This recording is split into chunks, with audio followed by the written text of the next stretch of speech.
Okay, today we'll do a demonstration of the X5 Mop, and we're going to clean out the drain in the bathroom sink. First, we want to add water to the tank. There's a mark on it, but I won't need much. Put the top back, turn it on for a few seconds. Okay, see it's heating up. We'll put it on. We'll turn the dial to about this number 2 and take the stopper out of the sink.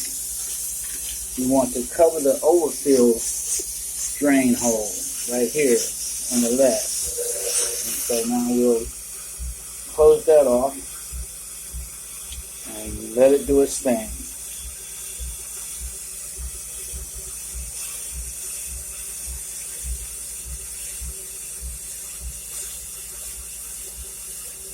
Okay, we're going to swap positions. We're going to cover the drain hole and blow through the overfill hole.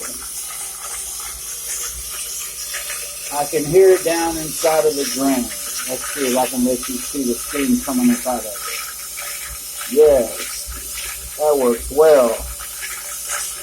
Takes away all of that mold and hair follicles and soap scum. So I'll cover this hole back up, and we'll let it heat up real good in there. Thanks for watching.